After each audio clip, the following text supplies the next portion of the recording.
Hello friends, welcome back to another video. Thank you so much for coming back to my channel. If you're new here, my name is Sarah and I make videos, vlogs, lifestyle, beauty, adding in some book content, and let's go ahead and jump right in.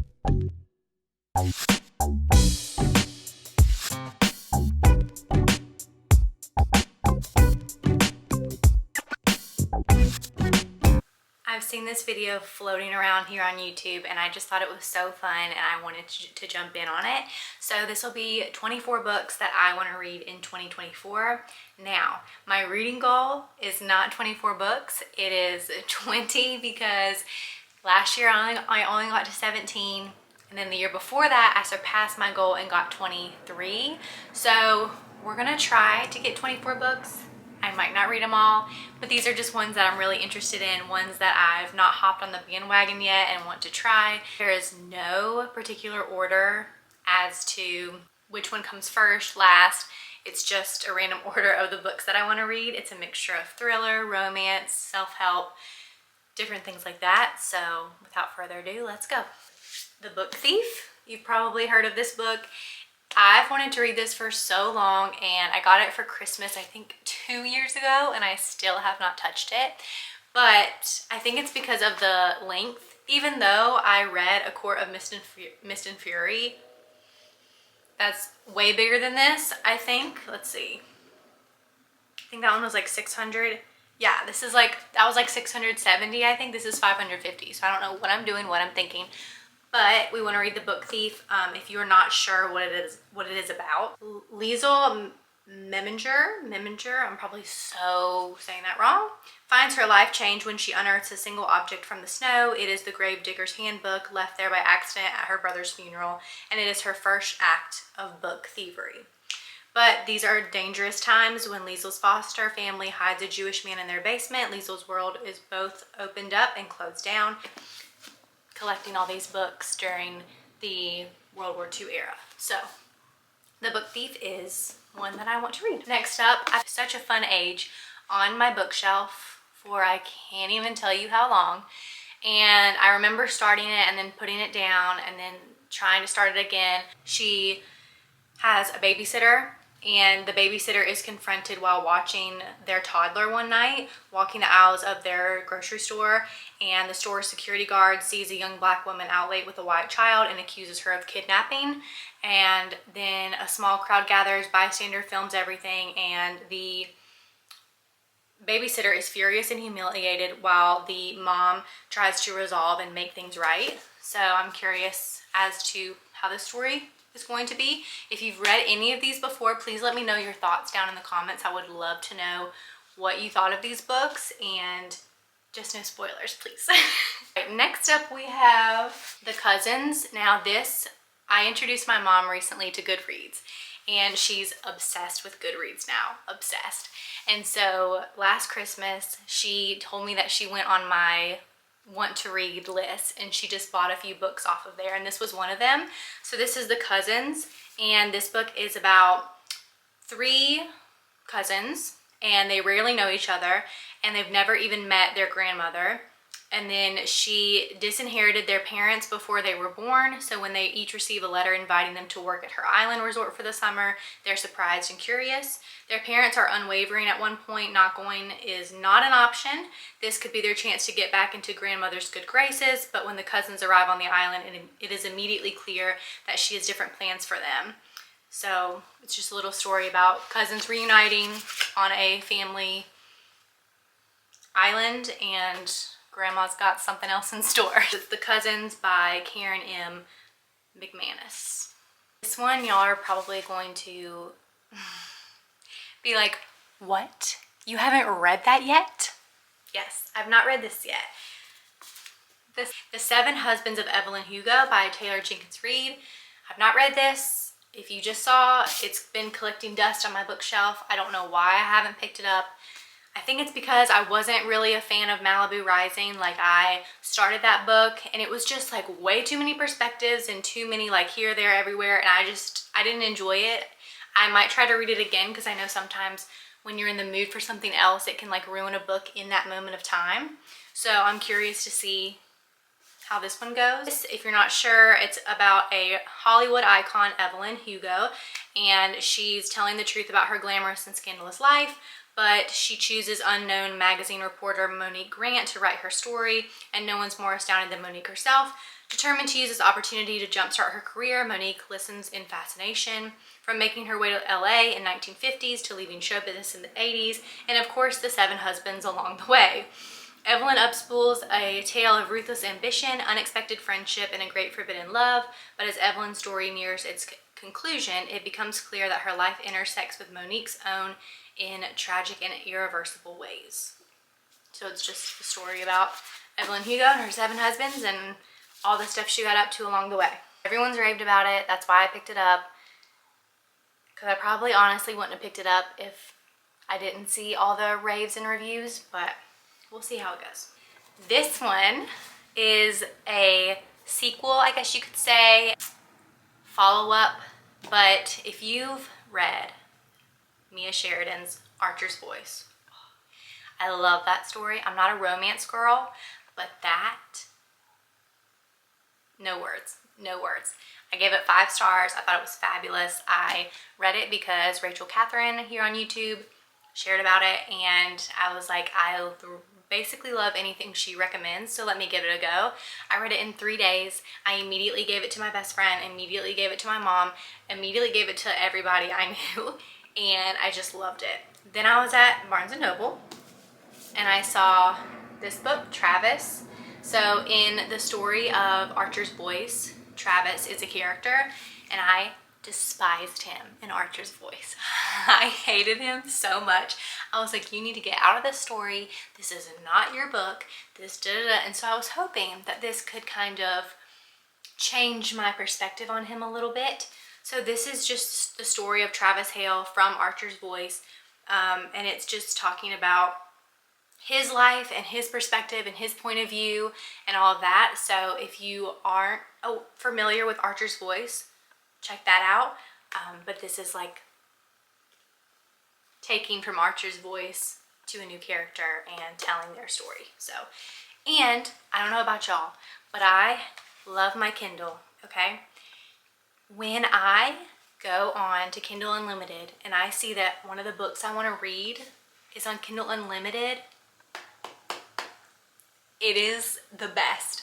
So last night I was in bed about to read on my Kindle, and I went, let me just check out Kindle Unlimited books. What do you know?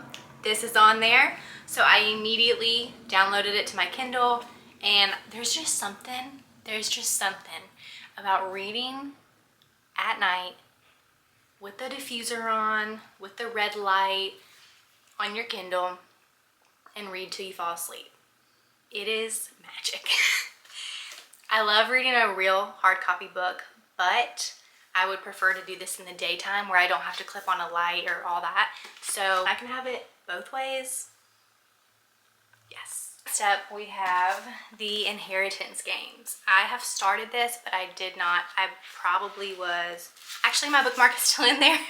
So I was on page 22, and then I just didn't pick it up again. So definitely want to continue this, finish it, possibly go on to the second one. This book is about a girl who is just in high school trying to get out, but her luck changes when a billionaire, Tobias Hawthorne, dies and leaves her his entire fortune. She doesn't know him. She doesn't know who this guy is. But the catch is Avery has to move into the mansion full of secret passages, riddles, codes, but it's occupied by the family, and the family is basically so mad that they don't have this fortune that she was left. People are convinced that Avery's a con woman. They want to take her down, but the brother views her as the grandfather's last hurrah, twisted riddle. So it just goes through like all the little twists and turns and the little games that they play in the house with the passages, riddles, all that stuff. So interested to see how this goes. By the way, this is by Jennifer Lynn Barnes. So next up, Lisa Jewell. Lisa Jewell got me into thrillers. I remember I read The Girls in the Garden. I read The Family Upstairs, and it just took me down this thriller path. So thank you so much, Lisa Jewell, because it just has a special place in my heart. So anyways, this is Lisa Jewell, The Night She Disappeared. So this is about a English suburb when 19-year-old Tallulah and Zach disappear after partying at the massive country estate of a new college friend. 1 year after the case runs cold, a writer moves into a cottage on the edge of the woods that border the same estate where the couple disappeared. Known locally as the Dark Place, the dense forest is her favorite area for long walks, and it's on one such stroll that she stumbles upon a mysterious note that simply reads, "Dig here." Could this be a clue to the young couple's disappearance and what is exactly buried in the haunted ground? Pretty sure I have another Lisa Jewell one coming up too. Next up we have The Hand on the Wall by Maureen Johnson. This book, this series, I love. It's YA, but it's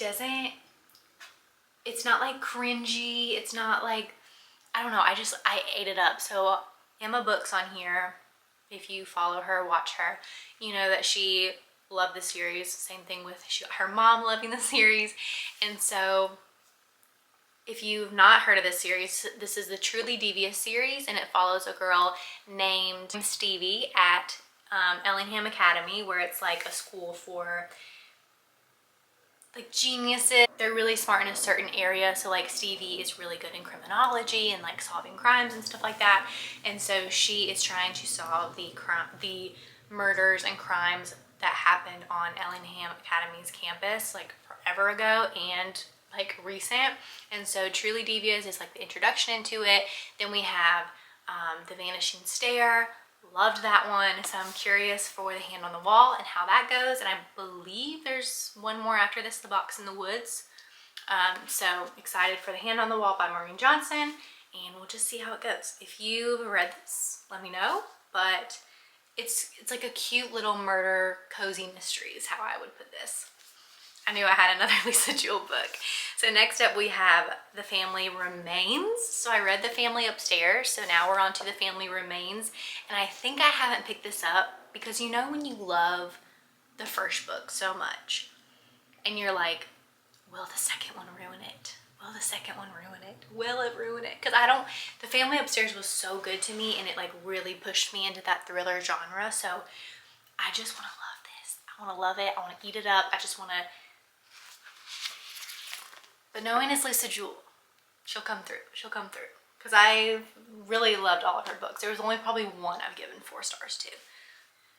A detective is called to a scene of a shocking discovery, one that will unearth a decades-old crime linked to the unsolved murder of 3 people in a Grand Chelsea mansion, hence the Family Upstairs story murder that happened. In another part of the city, Rachel receives shocking news as well. Her husband, Michael, has been found murdered, and the police demand her to answer their questions about his past and his unsavory business partners. Questions Rachel needs to know just how to answer in order to keep her secrets safe and locked away. Lucy, on the other hand, is finally coming home after fleeing London 30 years ago in the wake of a horrifying tragedy. She has grand plans to settle herself and her children in their first ever home and is seconds away from that security and relief when the events of her past come to light and her brother takes off to find the key to everything that haunts them. So, if you've read this, let me know your thoughts. Again, no spoilers, but let me know what you thought. And the last physical book, the rest, I'm going to pop an image on the screen because I'm either going to order it or go to Barnes & Noble and buy it, or I'm going to read it off my Kindle. So these were just the ones that I wanted to read off my physical TBR, and then my other books will be that I need to purchase or get off on my Kindle. So the last one is Love and Other Words by Christina Lauren, and everyone's read this book except me. And again, I think it's the chunk. Because again, I'm not really a romance girl. Like I read It Ends With Us, hated it. I know, I'm in the minority. I gave it like 3 stars. I just did not like it. Verity, that's a whole different story. Anyways, I don't mean to get sidetracked. I've not read this yet, and I'm guessing it's because of the length and that I know it's like a romance and just that kind of vibe. So I'm curious to see. Honestly, I couldn't tell you what this is about. So whenever I read the back to you, it's going to be my first time reading it because I'm pretty sure I just bought it because it had so much hype. So, and sometimes I like going into a book blind. I don't know if you're that way, but sometimes I don't even like reading the back. I just like hopping in. But then sometimes I'm like, I want to know a little. I want to know what I'm going into, you know? Macy Sorensen is settling into an ambitious, if emotionally tepid routine. Work hard as a new pediatrics resident, plan her wedding to an older, financially secure man, keep her head down and heart tucked away. But when she runs into Elliot Petropoulos, the first and only love of her life, the careful bubble she's constructed begins to dissolve. Once upon a time, Elliot was Macy's entire world, growing from her gangly, bookish friend into the man who coaxed her heart open again, only to break it on the very night he declared his love for her. Told in alternating timelines, ooh, I like that, between then and now, teenage and Elliot Macy grow into friends to much more, spending weekends and lazy summers together in a house outside San Francisco, devouring books, sharing favorite words, and talking through their growing pains and triumphs. As adults, they become strangers to one another until their chance reunion. Although their memories are obscured by the agony of what happened that night so many years ago, Elliot will come to understand the truth behind Macy's decade-long silence, and will have to overcome the past and himself to receive her faith in the possibility of all-consuming love. So, that is Love in Other Words. I'm interested now. So, we have these physical books. I knew I was missing some. So I have 2 left. This one is thriller, Riley Sager, love it. If you've not read Survive the Night, I recommend it. This is The House Across the Lake, and it is about a widowed actress trying to escape a streak of bad press. She's retreated to the peace and quiet of her lake house in Vermont. She has a pair of binoculars and several bottles of bourbon, and she passes the time watching Tom and Catherine, the glamorous couple living in the house across the lake. They make for good viewing. Tech innovator Tom is powerful, and a former model Catherine is gorgeous. One day on the lake, Casey saves Catherine from drowning, and the two strike up a budding friendship. But the more they get to know each other and the longer Casey watches, it becomes clear that Catherine and Tom's marriage isn't as perfect as it appears. When Catherine suddenly vanishes, Casey immediately suspects Tom of foul play. What she doesn't realize is that there's more to the story than meets the eye. So that's The House Across the Lake. The physical book that I have is like a self-help, wellness, mental health book. And so this is called Stop Anxiety from Stopping You. So if you are new to my channel, I struggle with anxiety. And if you are an anxiety girly as well, welcome. It sucks, but it's not gonna stop us. And so I am always so interested on how I can better my anxiety, how I can better my strategy, support, things like that. And so this is by Dr. Helen Odesky, and it's about conquering panic, but also social anxiety, which I struggle with.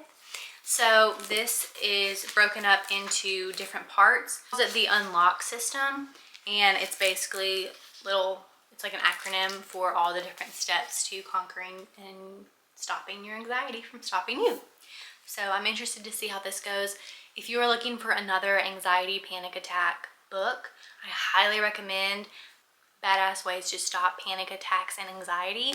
That book changed my year when I read it. I read it 2 years ago, and it ended up enabling me to go travel by myself and fly to see my nephew who was newly born 2 years ago, or almost 2 years ago.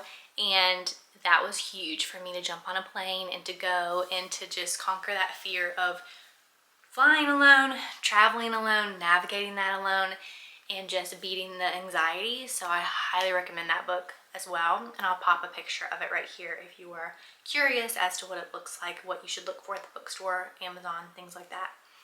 But I already read it, so we're doing this one for 2024. I might go back and reread it, but I'm not going to count that since it's a reread. So on to that I don't have that I'm going to get to read for 2024. So I will post pictures of them on the screen right here whichever one I'm talking about. So the first one, everyone knows, Tomorrow and Tomorrow and Tomorrow by Gabrielle Zevin. I've heard so many great things about this. I'm curious about it because it's more of it's just like literary fiction, and it's not something that I normally would pick up. It follows the relationship between two friends who begin a successful video game company together, and then it just like tells their life story throughout decades. So really interesting. Everyone's raving about it. It's a chunky one, but I'm curious to see how it goes. Up we have Dial A for Aunties. So it is about Madeline.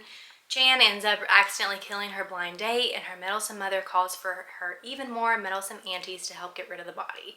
Unfortunately, a dead body proves to be a lot more challenging to dispose of than one might anticipate, especially when it's inadvertently shipped in a cake cooler to the over-the-top billionaire wedding Meddy.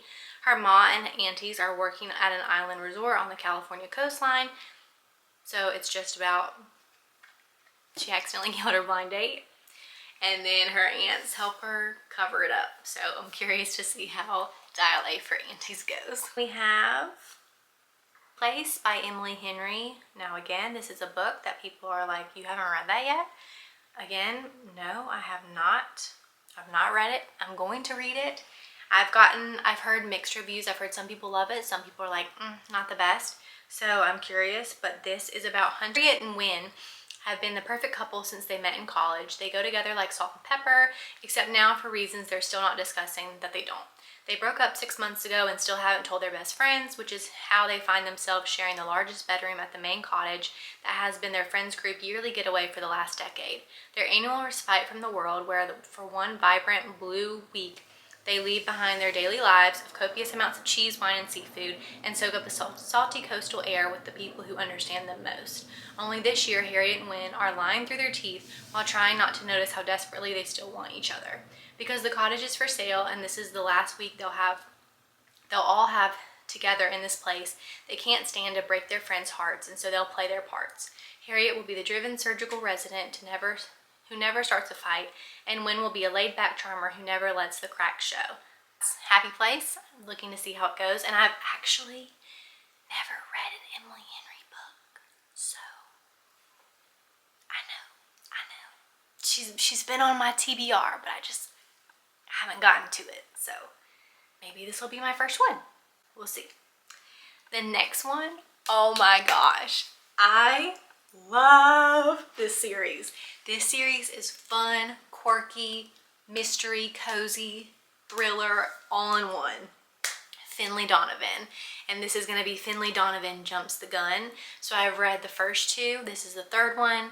It is the most fun book. It makes you laugh out loud. You don't know like what's going to happen with the mystery going on in the story. It's just so good. She's a pro at removing bloodstains for various unexpected reasons, but none quite like this. When Finlay and her nanny / partner in crime, Vero, accidentally destroyed a luxury car that they had borrowed in the process of saving the life of Finlay's ex-husband, the Russian mob did her a favor and bought the car for her. And now Finlay owes them. Mob boss Felix is still running the show from behind bars, and he has a task for Finlay: find and identify a contract killer before the cops do. The problem is the killer might be an officer themselves. Luckily, Hot Cop Nick has just been tasked with starting up a citizens police academy, and combined pressure from Finlay's looming book deadline and Felix is enough to convince Finlay and Vero to get involved. Through firearm training and forensic classes, Finlay and Vero use their time in police academy to sleuth out the real contract killer to free themselves from the mob's clutches, all while dodging spies, confronting Vero's past, and juggling the daily trials of parenthood. So it's just a fun little mystery, rom-com, cozy read that I just love. I love. We have I believe it's a memoir. Is Finding Me by Viola Davis. I love Viola Davis. I've watched her in How to Get Away with Murder. I recently watched The Help after I read the book, and she just is the most talented actress. She just portrays emotions so well. You really feel like she is living what she's acting, which is how it should be. And so I just have anything she's in, I just love automatically. And so I remember I was watching The Help with my husband, and we were sitting there, and I realized she was in it, and I went, oh, Viola Davis is in this. I already love it. I already love it. He is telling about Viola's life. So it goes from her apartment in Central Falls, Rhode Island, to the stage in New York City and beyond. And it's about her finding her purpose and her voice, and She wanted to write it to open to the truth of how our stories are often not given close examination and we're forced to reinvent them to fit into a crazy, competitive, judgmental world.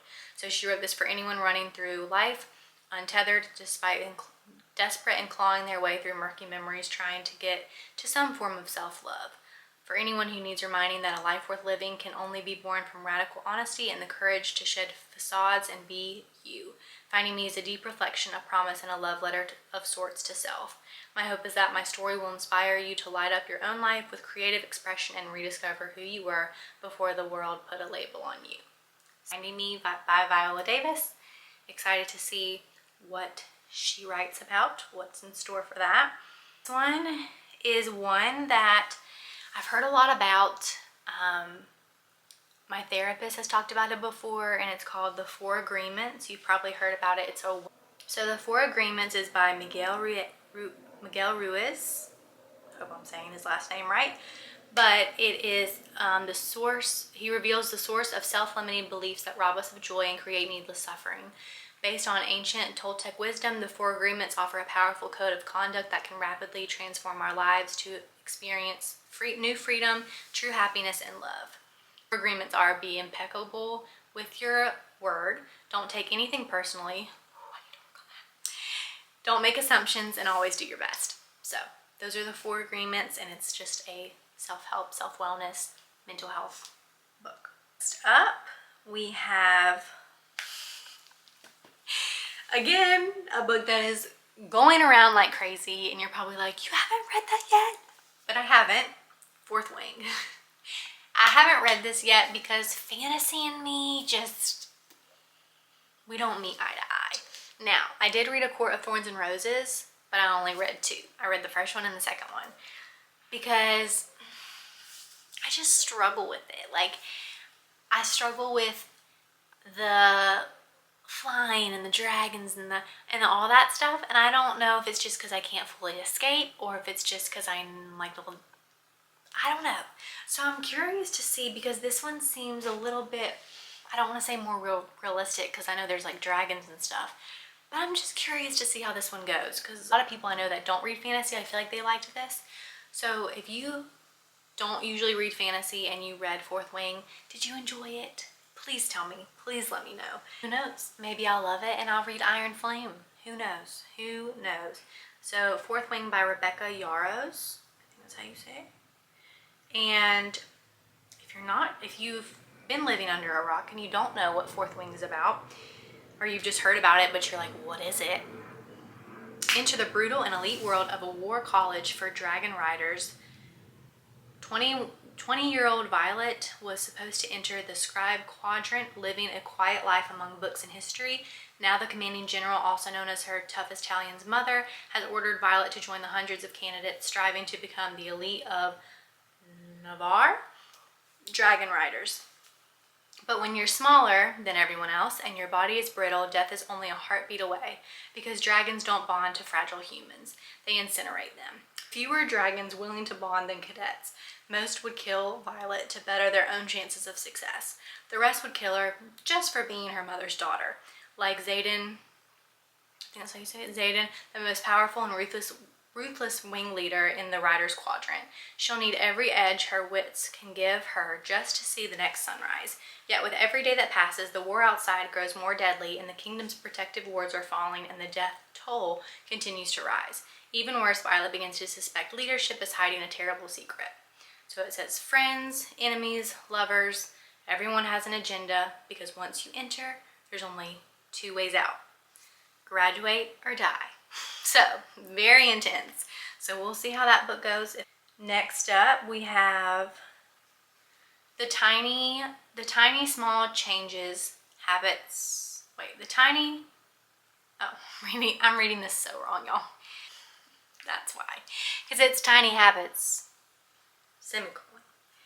The small changes that change everything. So it's about tiny habits and how they change your life. Tiny is mighty. Start with 2 push-ups a day, not a 2-hour workout. 5 deep breaths each morning rather than an hour of meditation.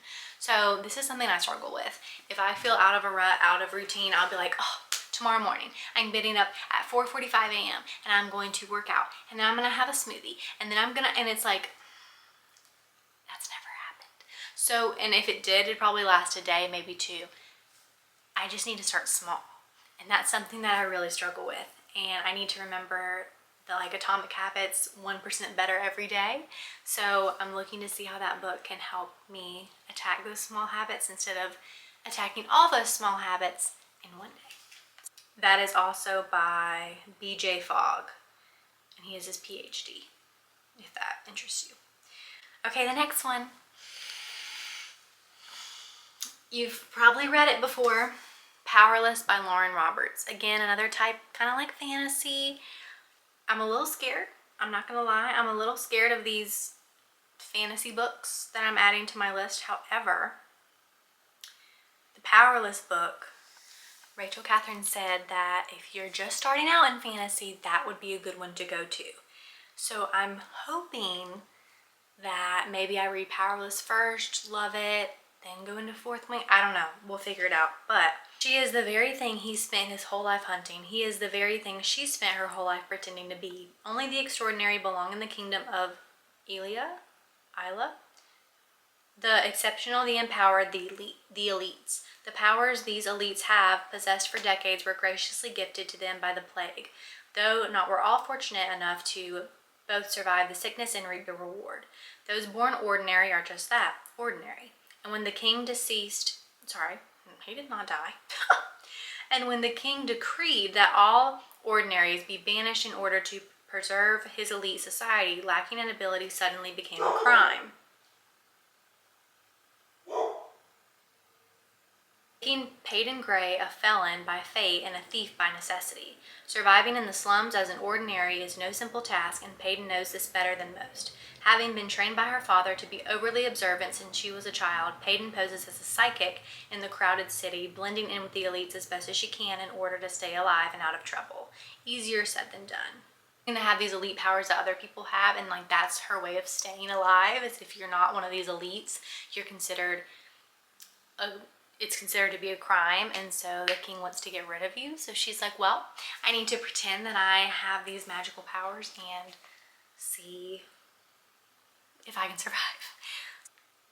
Then we have another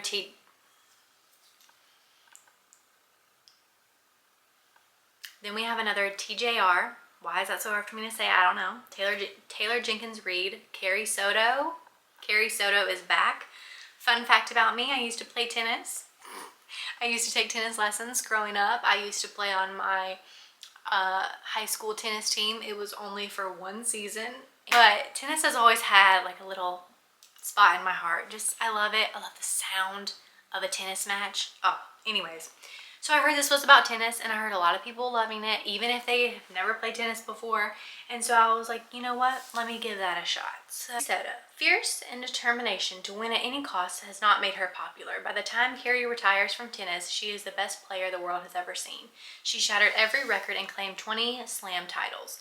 And if you ask her, she is entitled to every one. She sacrificed nearly everything to become her best, with her father as her coach. But 6 years after her retirement, Carrie finds herself sitting in the stands of the 1994 U.S. Open, watching her record be taken from her by a brutal, stunning British player named Nikki Chan. At 37 years old, Carrie makes the monumental decision to come out of retirement and be coached by her father for one last year in an attempt to reclaim her record. Even if the sports media says that they never liked the battle axe anyway, even if her body doesn't move as fast as it did, and even if it means swallowing her pride to train with a man she once almost opened her heart to, Bo Huntley. Like her, he has something to prove before he gives up the game forever. In spite of it all, Carrie Soto is back for one epic final season. Maybe that will get me into the Taylor Jenkins Reid craze that everyone's in. We have Crazy Love. And again, heard this on Rachel Catherine's videos. She talks about how this is a really intense Christian read, and it really kind of just puts everything into perspective for like your relationship with God. And so I really wanted to dive into a closer relationship with God this year and really work on my quiet time with him and just all that. And so this Crazy Love by Francis Chan, and it basically is talking about how God's unconditional love for us and self-sacrificing love. And what is our response? We go to church, we sing songs, we try not to cuss.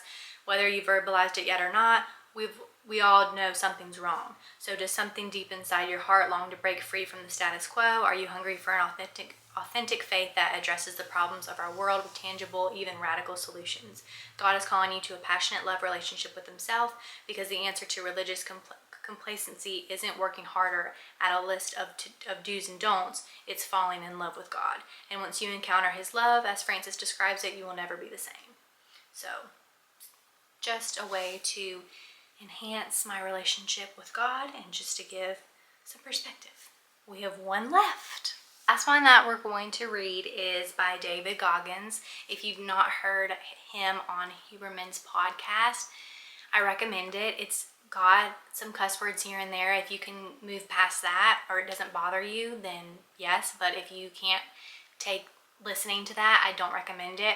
I did have to stop about an hour in just because it was a lot all at once, and so I picked it up and listened to the rest later. But David Goggins is an incredible human. He's suffered and endured a lot through his life, but he doesn't let that get him down, or he doesn't use it as an excuse. He just keeps going and keeps showing up for himself, and that's something I really want to work on this year, is just keeping promises to myself and showing up for myself. And even when there's something I don't want to do or my anxiety is really strong, I don't want that to hold me back from doing it. So this is called Never Finished by David Goggins, and he says it's not a self-help book, it's a wake-up call.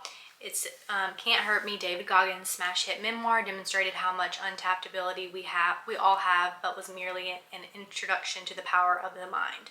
In Never Finished, he takes you inside his mental lab, where he developed the philosophy, psychology, and strategies that enabled him to learn that what he thought was his limit was only the beginning, and that the quest for greatness is unending.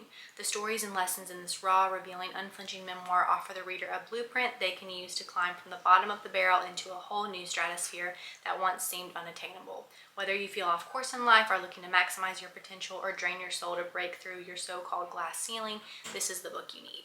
In the podcast, if you want to listen to that, I will try to link it below, but it's on Andrew Huberman's podcast on Spotify, and it's just Andrew Huberman with David Goggins, and they talk about how there's a part of your brain that